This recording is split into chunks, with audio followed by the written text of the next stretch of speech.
Look at this welfare bitch living in luxury. Drug money for sure. Officer Bradley spits the words while pointing aggressively at the pristine Georgetown townhouse.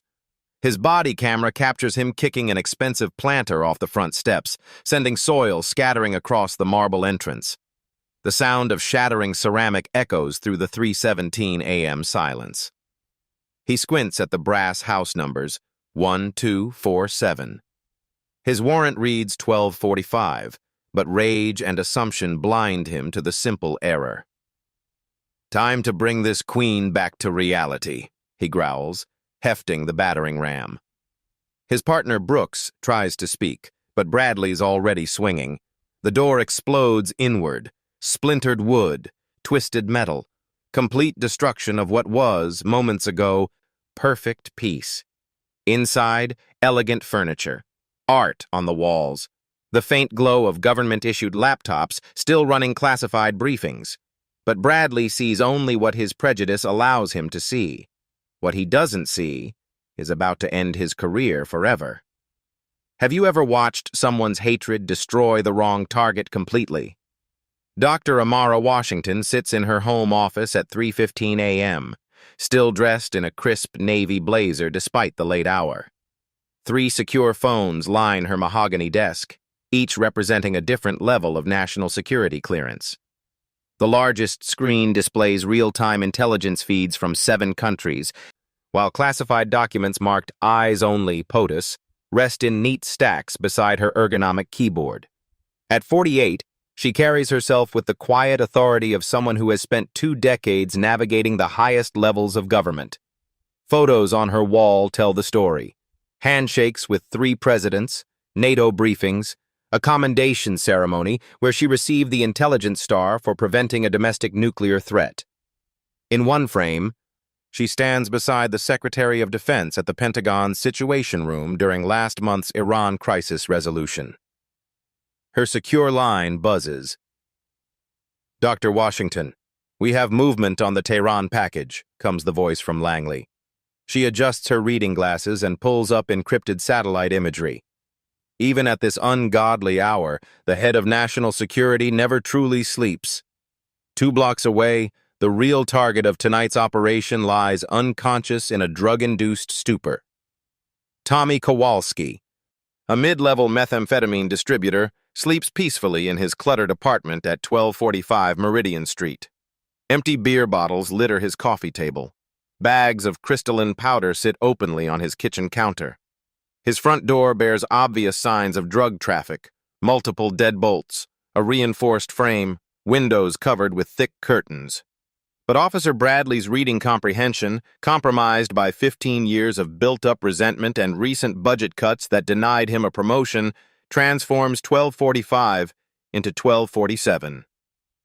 In the darkness, the elegant brass numbers of Dr. Washington's address seem to confirm his worst assumptions about how these people live. Probably uses that fancy security system to warn her dealer friends, Bradley mutters to Officer Brooks as they approach the wrong house. The state-of-the-art cameras and motion sensors surrounding Dr. Washington's property aren't drug dealer paranoia. They're standard federal protection protocols for someone with her clearance level. Chen, 6 months out of the academy and still believing in procedure, holds up the warrant paperwork. Officer Bradley, the address here says, "Kid, let me teach you something about police work," Bradley interrupts, his voice carrying the condescension of someone who's made the same assumptions for over a decade. These drug dealers always try to blend in with decent neighborhoods. Makes them harder to spot. He points at the pristine landscaping, the imported stone walkway, the subtle but expensive architectural details. Nobody in this demographic earns this kind of money legitimately. Trust me. Chen notices that every other house on the block shows similar upscale features. Georgetown isn't exactly known for its low-income housing, but Bradley's certainty overwhelms her rookie instincts to question.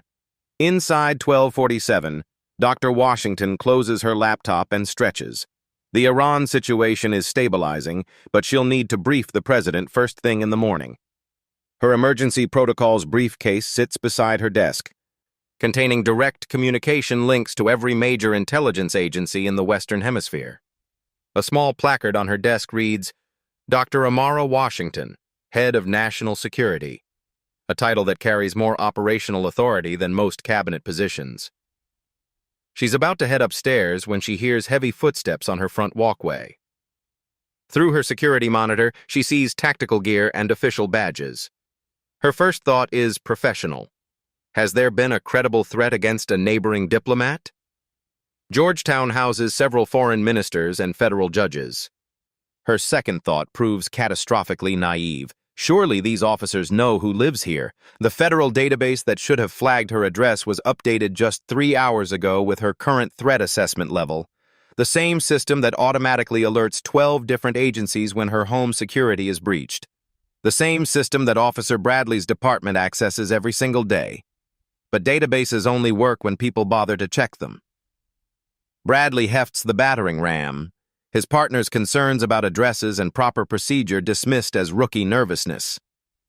In his mind, he's about to bust a drug dealer who's gotten too comfortable in a neighborhood where she doesn't belong. He has no idea that he's about to assault the home of the woman who determines which police departments receive federal anti-terrorism funding. The same woman who, just last week, signed off on a review of his department's civil rights compliance. What happens when unstoppable prejudice meets immovable authority? The battering ram strikes Dr. Washington's front door at exactly 3:23 a.m. with the force of institutional momentum and personal rage. Hand-carved mahogany splinters, Italian marble chips scatter across the foyer. The sound echoes through Georgetown like a gunshot. Dr. Washington appears at the top of her curved staircase in silk pajamas and a matching robe, her laptop still clutched in one hand, classified documents in the other. Her first instinct is professional concern. Has there been a terrorist threat? An attack on a neighboring embassy? "Officers, what's the emergency?" she calls down, her voice carrying the calm authority of someone trained to manage international crises. "Has something happened to one of my neighbors?"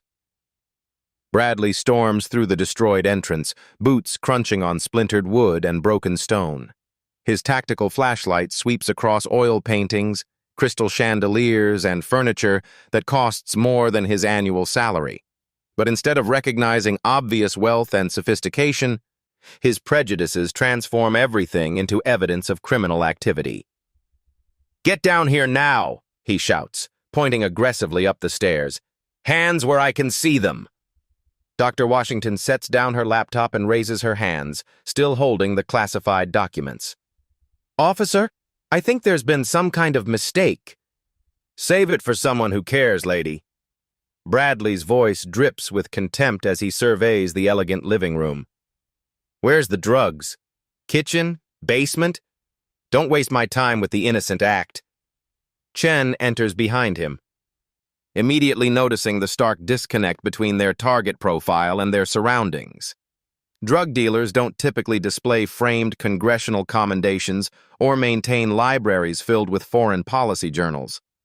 She pulls out the warrant paperwork again. "Officer Bradley, the warrant specifically says 1245 Meridian Street. This house is clearly marked 1247. "Numbers are probably fake," Bradley snaps without even glancing at the evidence. "Classic dealer move. Confuse the system with false addresses. I've seen it 100 times. He turns back to Dr. Washington, who has descended the stairs with the measured composure of someone accustomed to high-stakes situations. Even in pajamas, she radiates the quiet confidence of institutional authority. "Ma'am, I need to see some identification," Bradley demands. "Real identification. And I want to know how you can afford a place like this." The question hangs in the air like a racial profiling handbook example. Dr. Washington reaches slowly for her purse, retrieving a wallet that contains 7 different forms of federal ID, including her head of national security credentials. "I'm Dr. Amara Washington," she says evenly, holding out her government identification. "I work for the federal government. This is my home." Bradley barely glances at the credentials before handing them back dismissively. "Federal government, sure.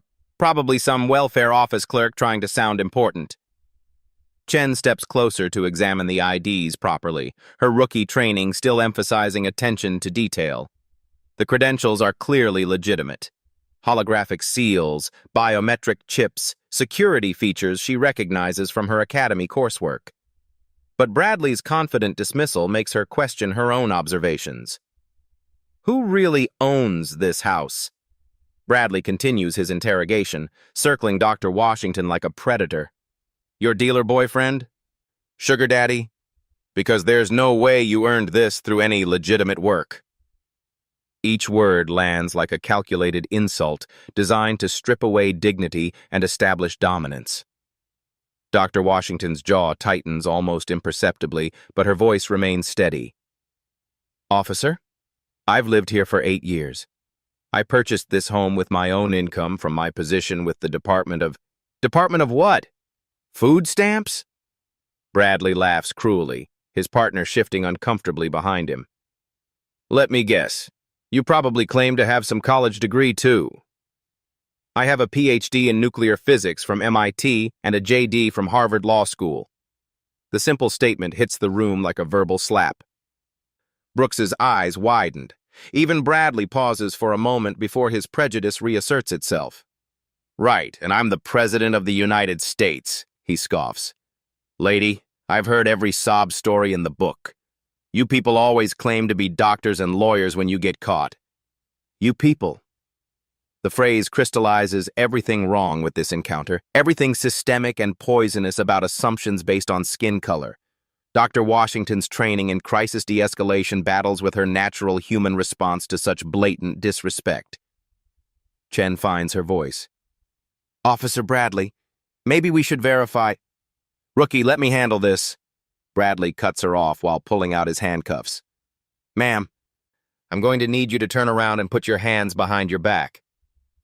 On what charges? Dr. Washington asks, her legal training automatically engaging. Suspicious activity, failure to cooperate with police investigation, and whatever else I find when I search this place properly. Dr. Washington remains perfectly still. Officer, I am completely cooperating. I have shown you my identification and answered your questions. I am the victim of an obvious address error.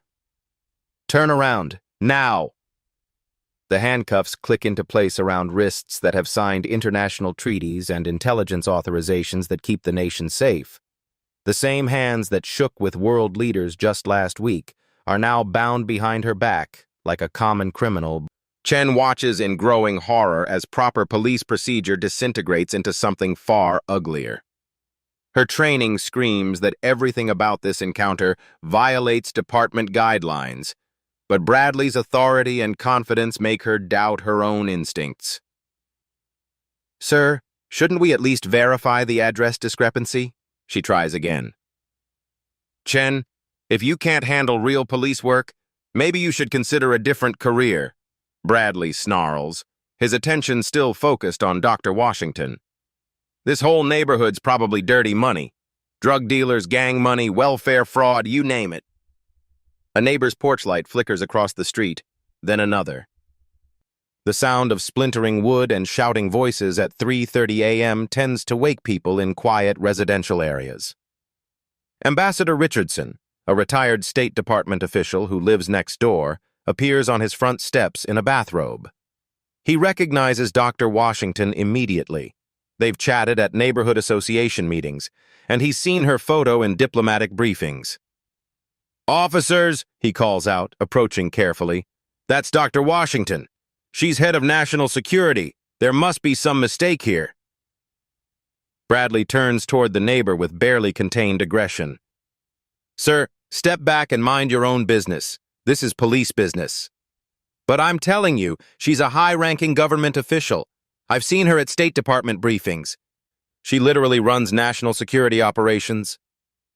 And I'm telling you she's under arrest for drug-related activities, Bradley shoots back.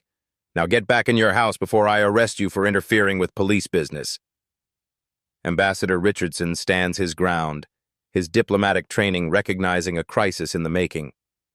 Officer, I'm retired from the State Department. I'm telling you with absolute certainty that you're making a serious mistake. Mistakes, address errors, mistaken identity, Bradley waves dismissively. Funny how many mistakes happen when we bust drug operations, almost like it's coordinated. Dr. Washington speaks quietly to Ambassador Richardson.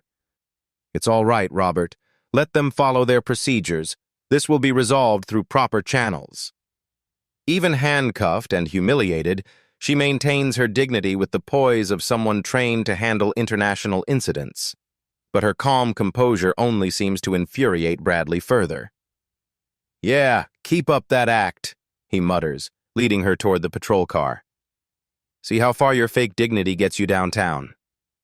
Chen follows behind, her mind racing through everything she's witnessed. The address discrepancy, the obviously legitimate government IDs, the neighbor's confident identification, Dr. Washington's calm, professional demeanor under extreme stress. Everything about this situation screams wrongful arrest, but Bradley's unwavering certainty makes her question her own judgment. As they reach the patrol car, Brooks notices Dr. Washington's emergency protocols briefcase sitting on the front seat of her luxury sedan. Standard federal issue, with security locks and communication equipment that only high-clearance officials are authorized to carry. But pointing this out feels impossible when her training officer is so convinced they've made a righteous arrest.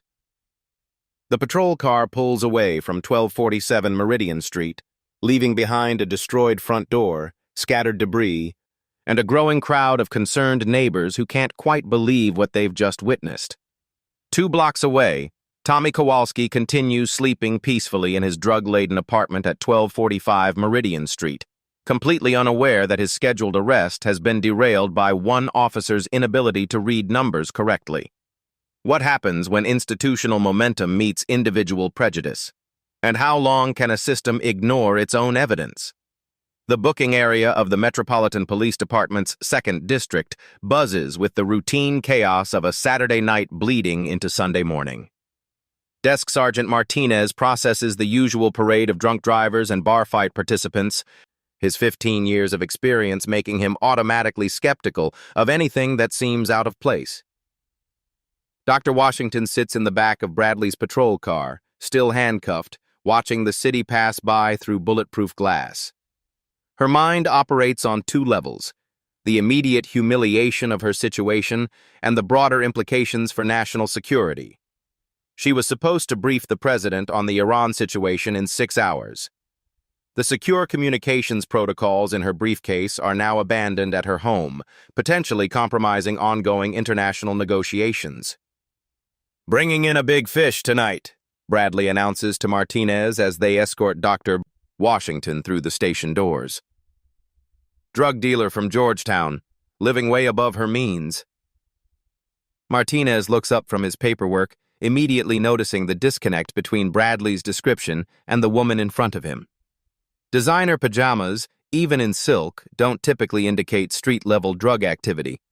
Neither does the way she carries herself, straight-backed, composed, with the bearing of someone accustomed to authority. "What's the address?" Martinez asks, starting the intake process. 1247 Meridian Street, Bradley responds confidently. Martinez pauses, his fingers hovering over the keyboard.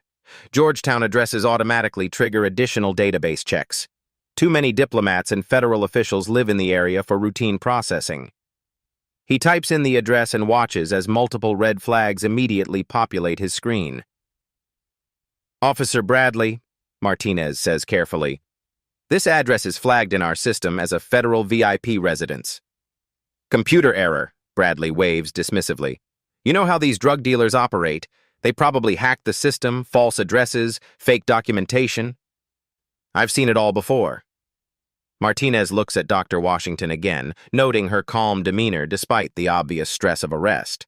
Most drug suspects either rage against the injustice or break down from withdrawal symptoms. This woman seems to be mentally calculating something far more complex than bail requirements. Chen stands beside Bradley, her internal conflict growing stronger with each procedural violation she witnesses. During her academy training, they emphasized the importance of thorough database checks, especially for Georgetown addresses. But challenging a senior officer's judgment on her 6th month feels career-threatening. "Ma'am, I'll need your full name for the booking process," Martinez says professionally. "Dr. Amara Patricia Washington," she responds clearly. "Head of National Security, Department of Homeland Security, Federal Employee Identification Number 7739, Alpha November Delta." Martinez's typing slows as he processes this information. The specificity of her response, complete with proper federal ID formatting, doesn't match the profile of someone attempting to deceive the system. He enters her name into the federal database and waits for the results. The computer screen explodes with information. "Oh, Jesus," Martinez whispers, his face going pale as classified clearance levels and congressional confirmation records fill his monitor. "Bradley, we need to talk. Now." "What's the problem?" "Sergeant?" "The problem is that this woman has security clearance higher than our chief of police. The problem is that she's listed as Senate confirmed for her current position.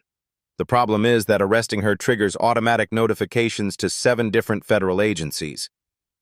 Bradley's confident demeanor flickers for the first time. "That's impossible. Look at her. Does she look like any federal official you've ever seen?" The question hangs in the air with its obvious racial implications. Martinez, a Latino officer who's faced his own share of assumptions over the years, recognizes the ugly subtext immediately. "Officer Bradley, appearance has nothing to do with federal employment," Martinez says firmly. "These database records don't lie, congressional confirmations don't lie, and automatic federal notifications definitely don't lie." Chen finally finds her courage. "Sergeant Martinez, I tried to tell Officer Bradley that the warrant address was 1245, not 1247. He insisted the numbers were probably fake." "You tried to tell him what?" "The warrant clearly states 1245 Meridian Street. This arrest happened at 1247. It's the wrong address." Martinez looks between Bradley and Brooks, then at Dr. Washington, who has remained silent during this exchange with the patience of someone who knows that institutional processes, however slowly, eventually correct themselves. "Officer Bradley, are you telling me that you executed a search warrant at the wrong address and then arrested the homeowner for drug dealing without any actual evidence of drug activity?" "She was acting suspicious. She was in her own home, in her pajamas, at 3 in the morning, Brooks interrupts, her rookie status no longer feeling like a barrier to stating obvious facts. Martinez reaches for his phone. "I need to call Captain Rodriguez, immediately." "Sergeant, there's no need to wake up the captain for a routine drug arrest," Bradley protests, but his voice lacks its earlier confidence. "Officer Bradley, this is not a routine anything. This is a potential federal incident involving someone with security clearances that I'm not even authorized to view fully." As Martinez dials, his computer continues displaying notifications. FBI Internal Affairs, Department of Justice Civil Rights Division, Congressional Intelligence Committee Oversight. Each agency automatically alerts when someone with Dr. Washington's clearance level is detained by local law enforcement. Dr. B. Washington speaks for the first time since entering the station. "Sergeant Martinez, I understand you have procedures to follow. I would appreciate it if someone could contact my deputy director to arrange for secure communications regarding my current assignments." Her calm professionalism in the face of humiliation only emphasizes the magnitude of Bradley's error. This isn't how guilty people typically behave. This is how senior federal officials handle unexpected crises. Martinez's phone call connects. "Captain Rodriguez? Sir, I know it's early, but we have a situation that requires your immediate attention." Captain Rodriguez arrives at the station 47 minutes later, still wearing his weekend clothes, but with the grim expression of someone who's been briefed on a career-ending catastrophe. His phone hasn't stopped ringing since Martinez's call.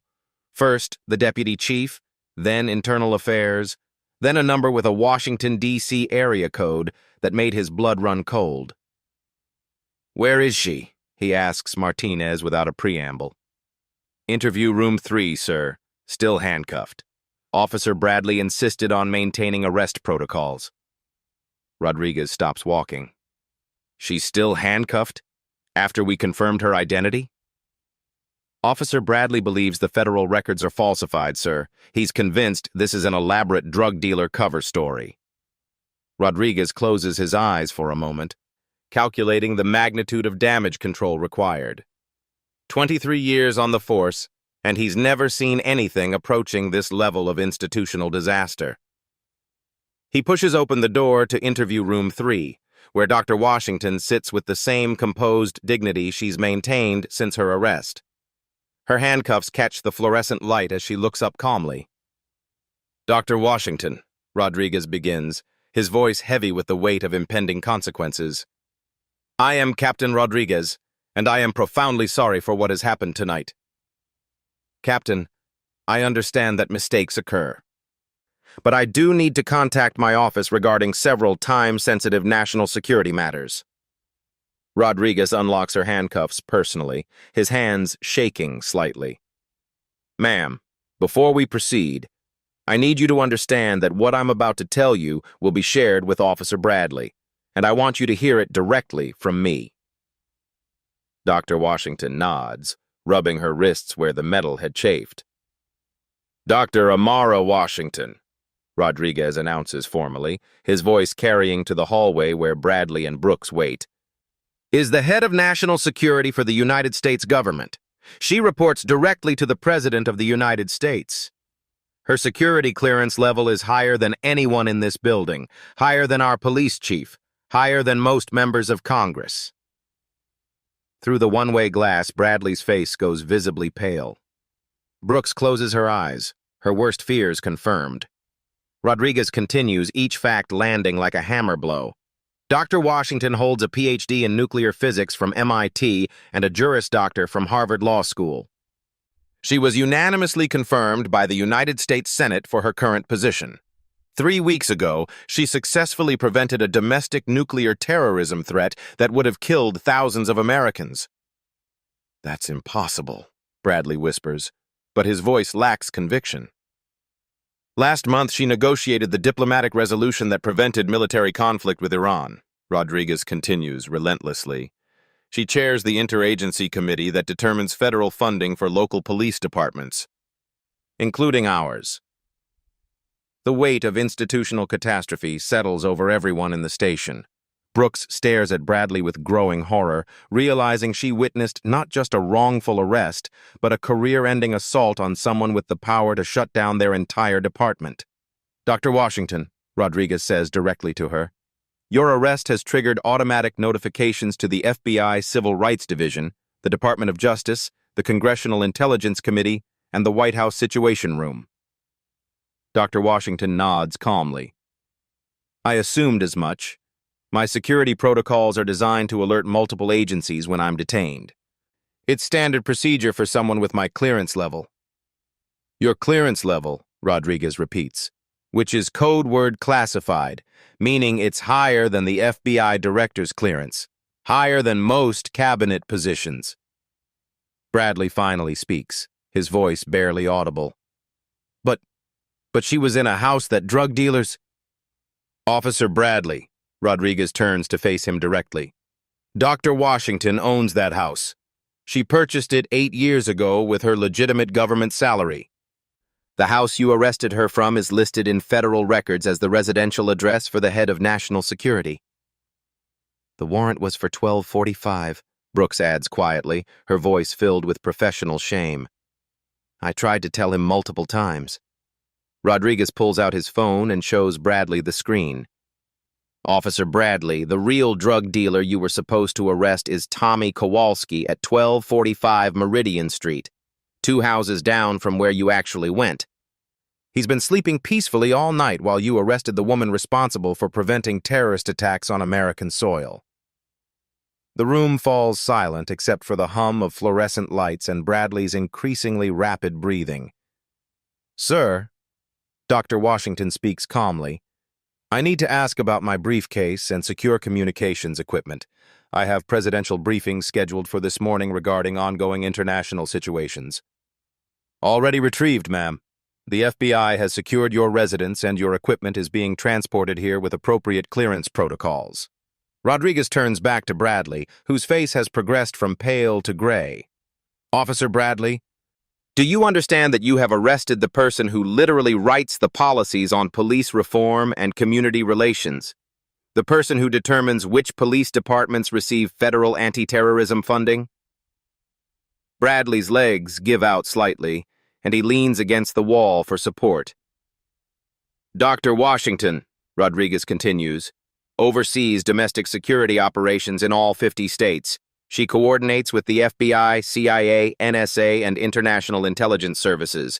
Last Tuesday, she briefed NATO leadership on emerging terrorist threats. Chen stares through the glass at Dr. Washington, who maintains her composure despite being humiliated by the very system she helps protect. The irony is devastating.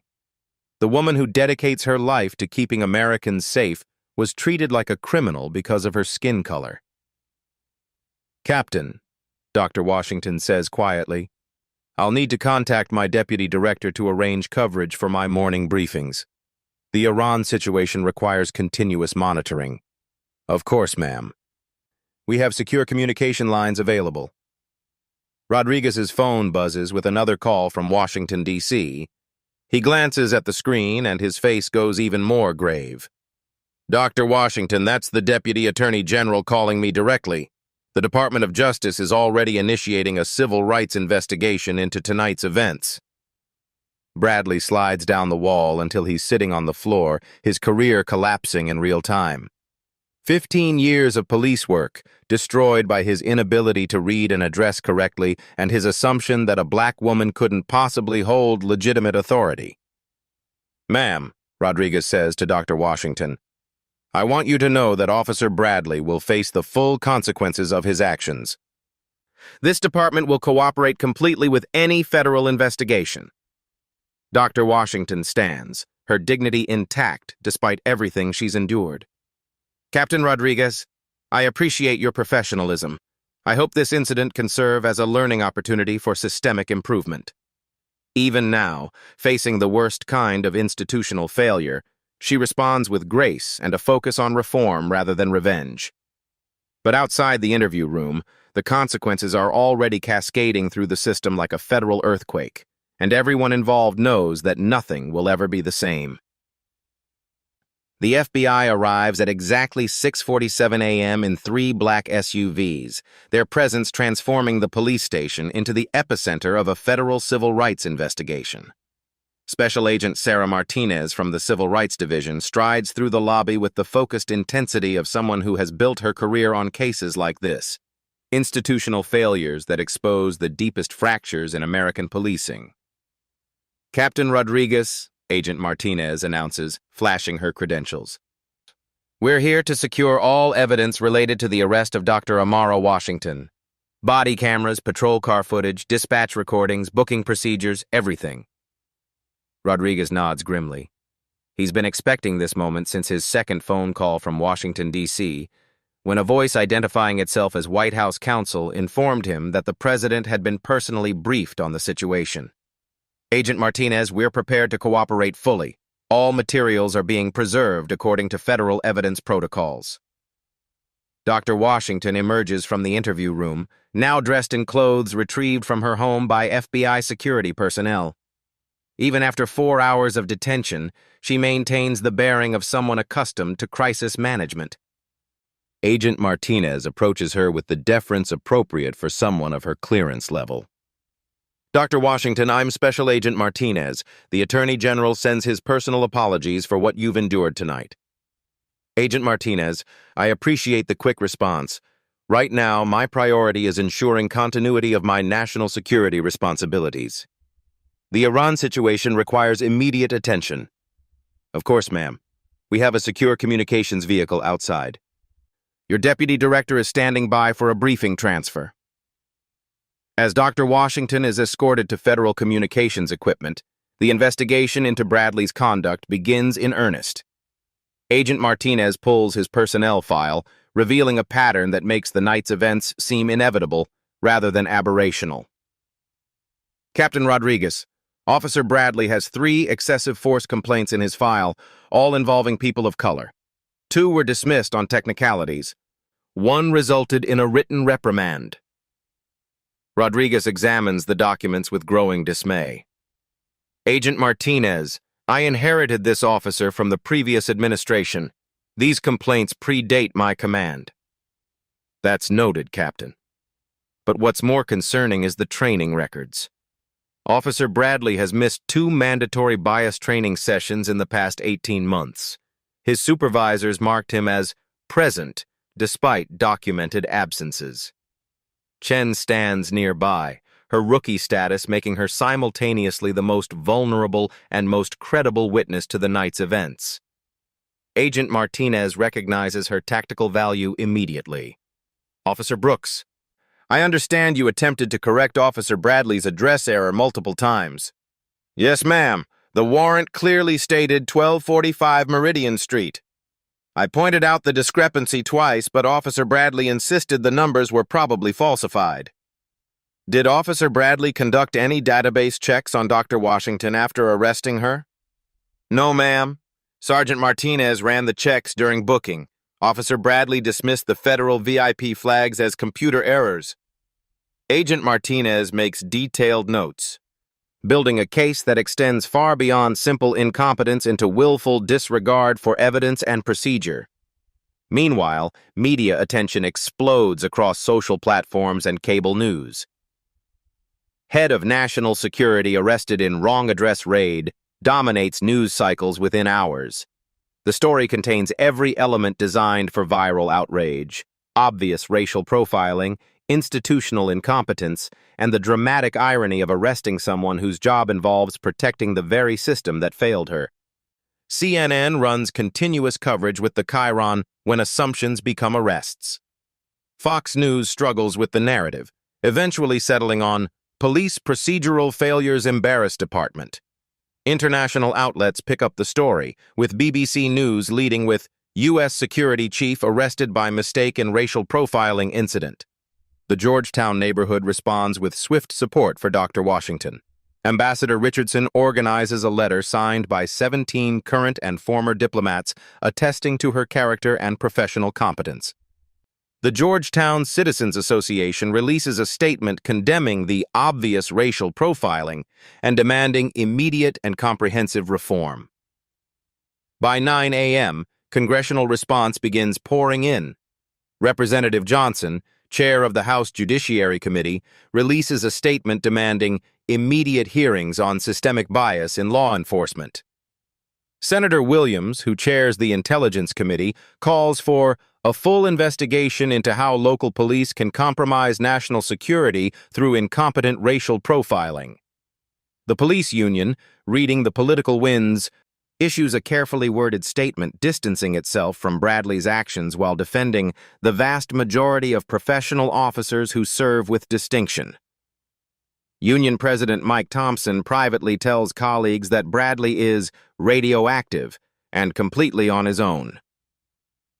Inside the station, Agent Martinez continues her systematic deconstruction of the night's events. She interviews Sergeant Martinez, whose database work revealed the magnitude of Bradley's error.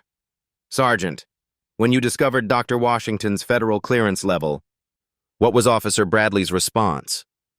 He insisted the records were falsified. He said drug dealers often hack government databases to create fake credentials. Did you explain to Officer Bradley that congressional confirmation records cannot be falsified? I tried, ma'am. He dismissed everything as an elaborate conspiracy. Agent Martinez reviews the body camera footage, watching Bradley's initial assumptions crystallize into systematic bias.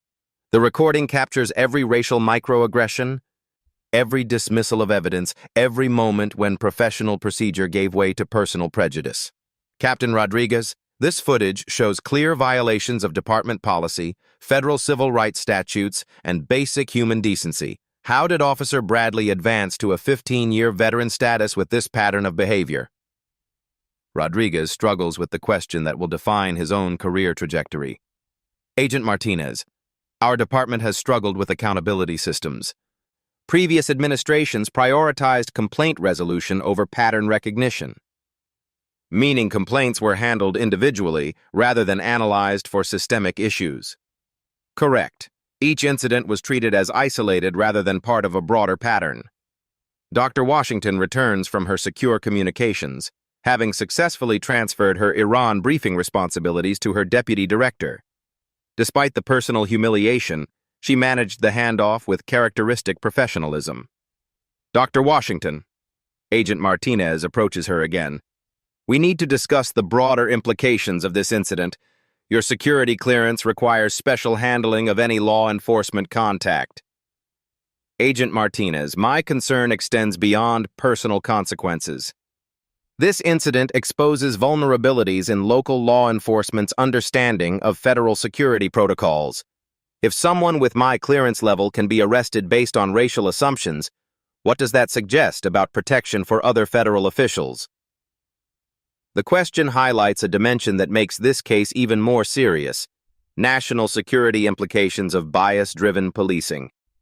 Agent Martinez consults her notes. Dr. Washington, during your arrest, did Officer Bradley show any recognition of federal security protocols? Did he acknowledge the significance of your identification or security clearance? Agent Martinez, Officer Bradley dismissed my federal credentials as fraudulent. He suggested I was a welfare office clerk trying to sound important. He showed no awareness of federal security protocols or their implications. And this occurred despite multiple forms of federal identification and database confirmations. Correct. Officer Bradley's assumptions about my race and gender overrode all evidence to the contrary. By noon, the investigation expands beyond individual misconduct to institutional failure. Agent Martinez discovers that Bradley's sergeant, who should have supervised the warrant execution, never reviewed the address verification. The lieutenant who approved the operation never examined the target profile. The captain who signed off on the raid never questioned why a drug dealer lived in Georgetown's most expensive neighborhood. Captain Rodriguez, this isn't just about Officer Bradley's prejudices. This represents a complete breakdown of supervisory oversight and institutional accountability.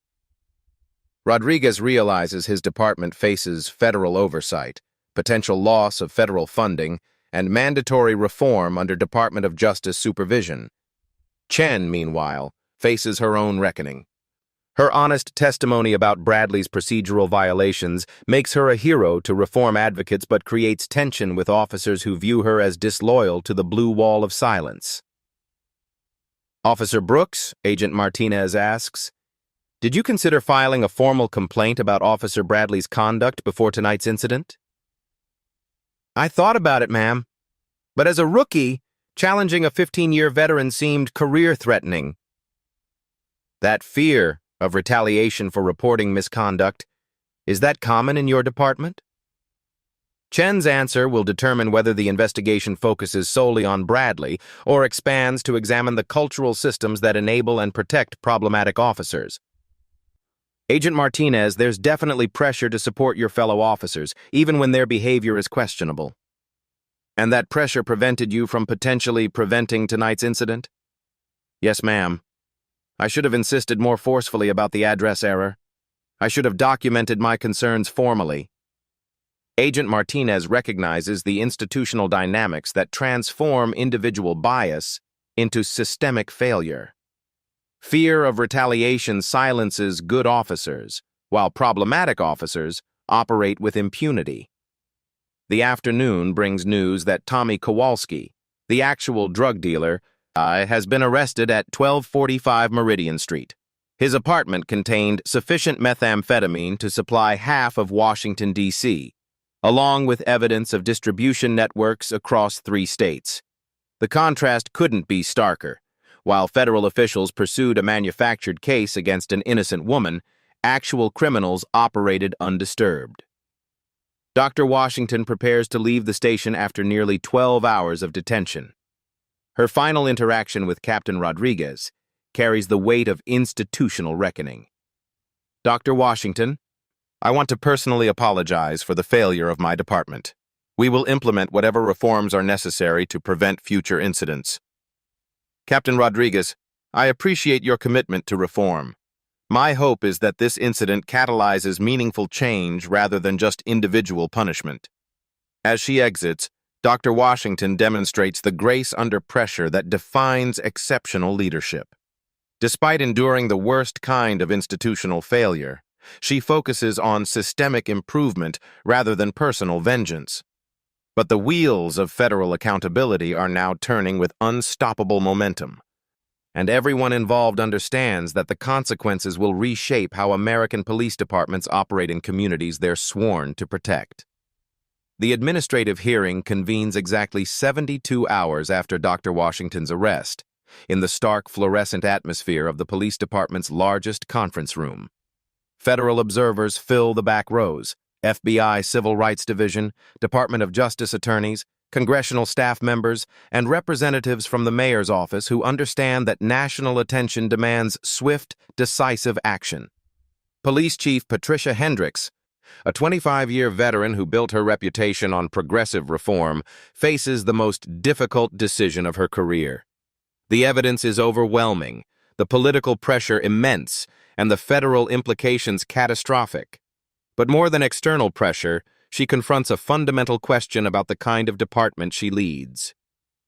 Officer Bradley, Chief Hendricks begins, her voice carrying the weight of institutional reckoning.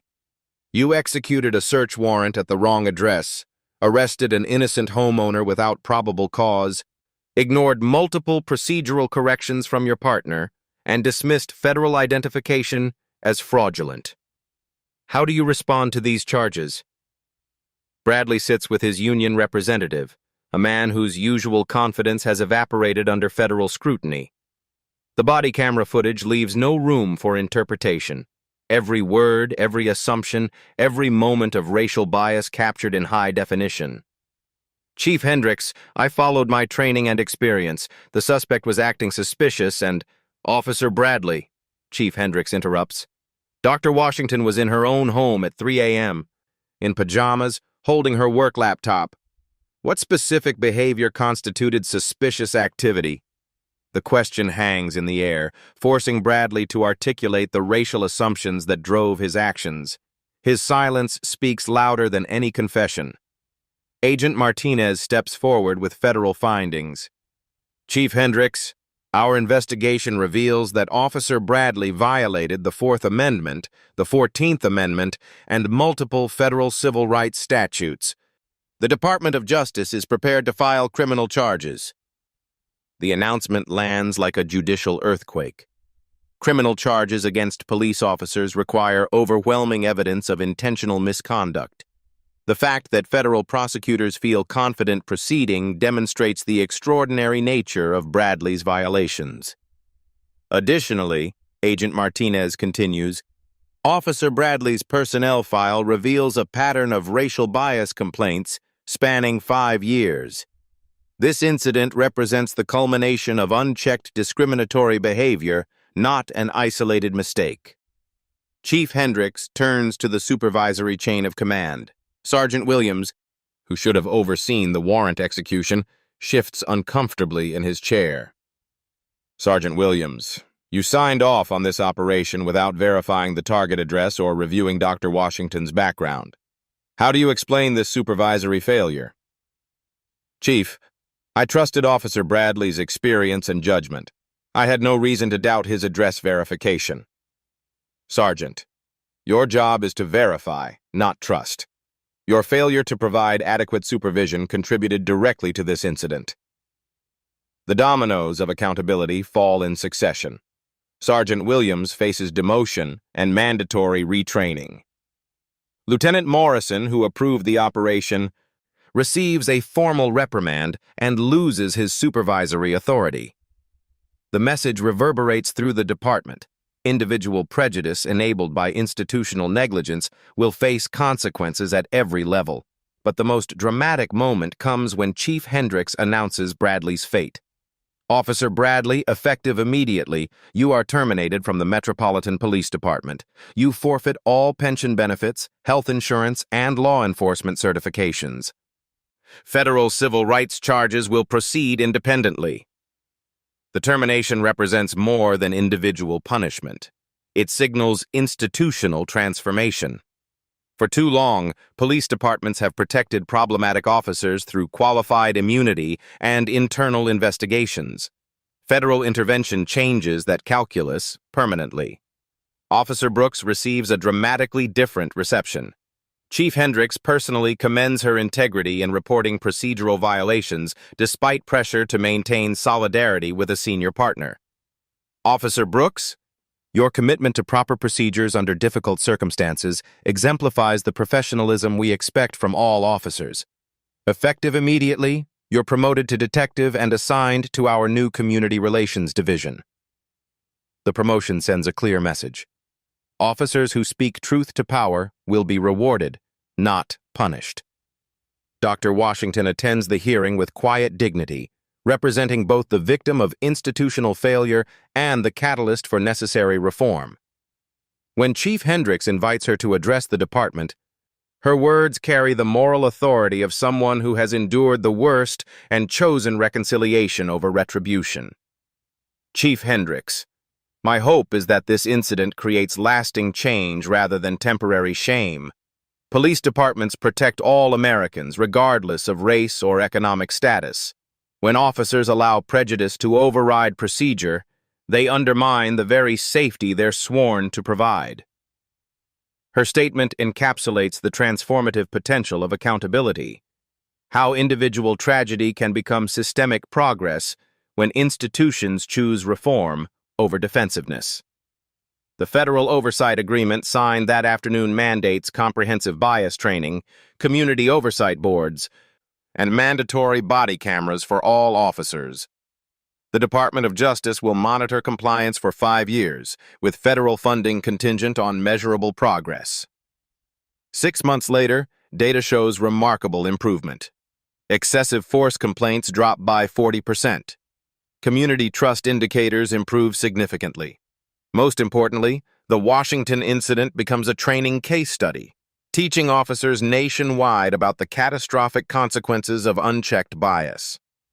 Dr. Washington returns to her national security responsibilities, but also becomes an advocate for police reform, testifying before Congress about the intersection between civil rights and public safety. Justice served through proper channels, institutional change implemented through federal oversight, and hope emerging from accountability. 1 year later, Dr. Amara Washington stands before the Senate Judiciary Committee, delivering testimony on police reform that transforms her personal trauma into national policy. The woman who was handcuffed in her own home now shapes the conversation about bias, accountability, and the fundamental promise of equal justice under law. Senators, she begins, her voice carrying the quiet authority that has defined her throughout this ordeal. Systemic change requires more than individual consequences. It demands institutional transformation. The Georgetown Police Department serves as a model for that transformation. Under federal oversight, they've implemented comprehensive bias training, community oversight boards, and early warning systems that identify problematic patterns before they escalate into federal incidents. Excessive force complaints have dropped by 62%. Community trust surveys show the highest confidence levels in departmental history. Officer Brooks, now Detective Brooks, leads the Community Relations Division with the same integrity she demonstrated during that crucial night. Her unit has become a national training center, teaching departments across America how to build accountability into their organizational culture. The officer who refused to stay silent about procedural violations now helps other officers find their voice when witnessing misconduct. Former Officer Bradley faces a different reality. Federal civil rights charges resulted in 18 months in federal prison, followed by 3 years of supervised probation. His law enforcement career ended permanently, but more significantly, his case established legal precedent for prosecuting bias-driven arrests under federal statutes. Civil rights attorneys cite United States v. Bradley in cases nationwide, expanding protections for victims of discriminatory policing. The ripple effects extend far beyond one department. The Washington model has been adopted by over 200 police departments across 43 states. Municipal leaders, recognizing the catastrophic costs of unchecked bias, proactively implement reforms rather than wait for federal intervention. Insurance companies now require bias training and community oversight as conditions for liability coverage, creating financial incentives for institutional change. Dr. Washington's security clearance was never compromised, and she successfully navigated the Iran nuclear negotiations despite the personal disruption. Her professionalism under extreme stress became legendary within intelligence circles. But she uses that reputation to advocate for broader reform rather than personal vindication. The night I was arrested, she tells audiences across the country, I experienced what millions of Americans face regularly, the assumption that my appearance determined my worth. The difference is that my position gave me platforms for change that others don't have. That creates an obligation. She's established the Washington Institute for Police Accountability, which provides training, research, and legal support for communities seeking reform. The Institute's motto reflects her approach. Transform trauma into truth, truth into change. Tommy Kowalski, the actual drug dealer whose arrest was delayed by Bradley's address error, received a 15-year federal sentence for methamphetamine distribution. His case highlights the practical consequences of biased policing. When officers chase assumptions instead of evidence, real criminals operate with impunity while innocent people suffer. The Georgetown neighborhood where it all began now displays a small plaque near Dr. Washington's repaired front door, in recognition of courage under pressure and grace under fire. Ambassador Richardson, who first tried to intervene that night, organized the tribute as a reminder that individual voices can spark institutional change. Change is possible when institutions choose accountability over defensiveness, when good officers speak up about bad behavior, and when communities demand better from those sworn to protect them. Dr. Washington turned her worst night into America's teachable moment. When you witness bias in action, when you see assumptions override evidence, when you recognize the moment that demands moral courage, what will you choose? Will you speak up like Detective Brooks, or stay silent like Bradley's supervisors? Will you demand accountability like Dr. Washington, or accept the status quo? Share your thoughts in the comments below. If this story changed how you think about justice, accountability, and the power of speaking truth to power, please like this video and subscribe for more stories about ordinary people creating extraordinary change. Because the next time someone's assumptions threaten to destroy an innocent life, you might be the voice that makes all the difference. At Black Voices Uncut, we don't polish away the pain or water down the message.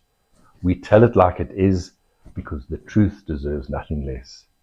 If today's story spoke to you, click like, join the conversation in the comments, and subscribe so you'll be here for the next Uncut Voice.